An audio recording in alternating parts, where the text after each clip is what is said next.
Film ini rilis pada tahun 2020 dengan judul Double World, di mana di dalamnya menceritakan tentang peperangan panjang antar dua kerajaan bernama Zhao Selatan dan Yan Utara. Akibat peperangan yang panjang, kemiskinan melanda kedua belah pihak.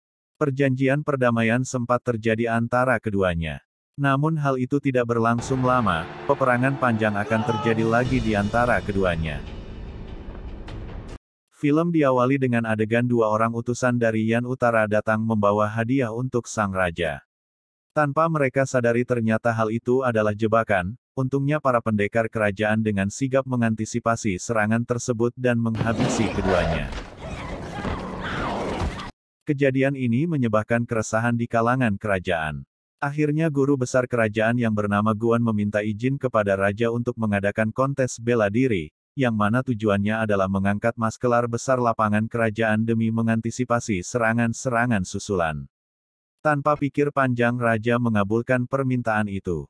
Guan dengan segera menyebarkan surat pengumuman tersebut menggunakan beberapa ekor elang menuju desa-desa.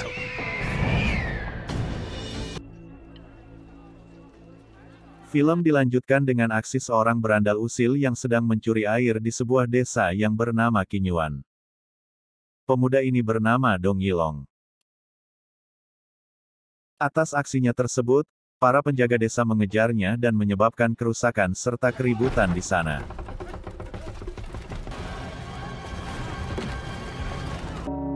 Selang beberapa saat kemudian, tibalah seekor elang yang membawa surat pengumuman dari raja. Dengan segera ketua desa Qinyuan membacakan pengumuman kontes tersebut. Isi dari pengumuman itu tak lain adalah sebuah kontes pencarian maskelar lapangan kerajaan, di mana setiap desa bisa mengajukan 3 perwakilannya. Mendengar pengumuman tersebut, Yilong menjadi orang pertama yang mengajukan diri. Lalu diikuti dengan Chang Qiyu dan yang terakhir ialah pendekar yang gagah nan bertubuh kekar bernama Chu Hun. Sebelum berangkat, mereka bertiga mengadakan ritual dan berpamit kepada ketua klan Qinyuan. Sejenak ketua klan mengingat kembali tentang sejarah ibu Yilong yang meninggal dunia pada saat melahirkannya. Pada momen itu Yilong mengatakan kepada ketua klan bahwa dengan mengikuti kontes ini, dia juga berharap bisa menemukan asal-usul siapa dan dari mana sebenarnya dia berasal. Singkat cerita, mereka bertiga memulai perjalanan menuju kota Phoenix untuk mengikuti kontes itu. Di tengah perjalanan, tiba-tiba mereka dihadang oleh seekor kalajengking raksasa. Dalam insiden tersebut Chang Qiyu tidak selamat, namun Yilong dan Chu Hun berhasil selamat berkat kehebatan dari Chu Hun menghajar monster itu.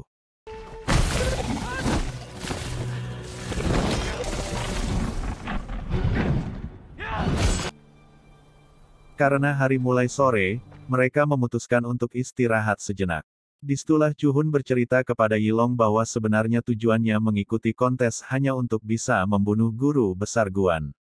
Alasannya adalah karena kakaknya telah terbunuh dalam sebuah pertempuran akibat ulah dari Guan itu sendiri. Di lain tempat, adegan memperlihatkan percakapan antara Guan dan seorang temannya di mana ternyata Guan adalah seorang mata-mata dari Yan Utara yang selama ini bersembunyi di kerajaan Zhao Selatan. Setelah pagi tiba Yilong dan Chu Hun melanjutkan perjalanan, di tengah jalan mereka bertemu dengan seorang pendekar wanita bernama Jinggang. Dia kabur dari kejaran para pendekar lain dikarenakan dia mencuri totem klan milik mereka. Totem ini bisa dia gunakan untuk mengikuti kontes bela diri kerajaan. Selang beberapa saat badai gurun datang. Dengan segera semua pendekar mencari perlindungan masing-masing untuk menyelamatkan diri. Setelah badai berakhir mereka melanjutkan perjalanan. Singkat cerita mereka tiba di kota Phoenix. Kota tempat kontes akan diselenggarakan. Seluruh peserta dari berbagai klan berkumpul di dalam pos persinggahan untuk menunggu pertemuan dengan Guan. Di sana Jinggang bertemu lagi dengan para pendekar yang totem klannya telah dia curi. Akhirnya duel pun terjadi.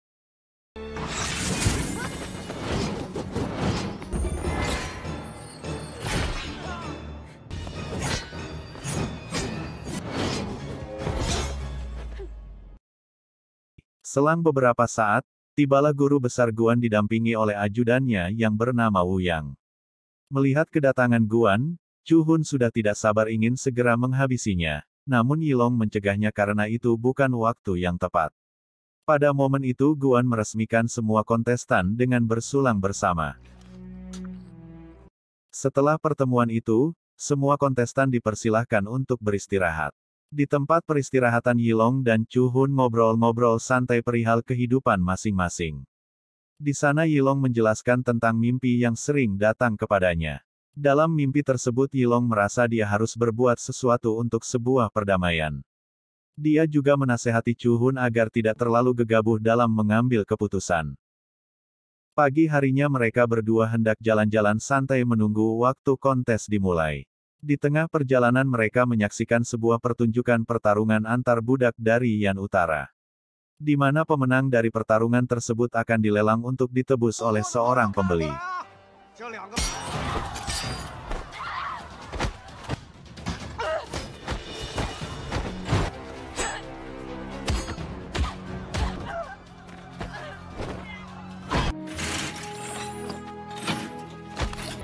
Pertarungan tersebut dimenangkan oleh budak bernama Binu. Pemilik budak pun memberinya hadiah kecil berupa bakpao untuk dimakan. Ketika Binu asyik memakan bakpao tiba-tiba pandangannya tertuju pada tombak yang Chu Hun bawa. Ketika pemilik budak menawarkan Binu kepada orang-orang yang menyaksikan mereka, dengan sengaja Jinggang menepuk pundak Chu Hun yang membuatnya bereaksi seakan mengacungkan tangan. Mau tidak mau, Chu Hun dan Yilong menebus budak tersebut. Chu Hun yang kurang senang dengan hal itu, langsung mengabaikannya dan pergi. Namun Binu mengikuti mereka karena tombak tersebut. Selang beberapa saat Jinggang menghampiri mereka berdua dan menawarkan diri untuk bergabung bersama mereka. Di sana dia juga ngobrol panjang lebar serta memberikan sepotong kue untuk Binu. Karena Yilong memohon untuk menerimanya, akhirnya Chu Hun tidak punya pilihan lain. Sebelum pergi, Yilong melihat sosok perempuan berjubah biru sedang mengamatinya. Namun Yilong mengabaikannya.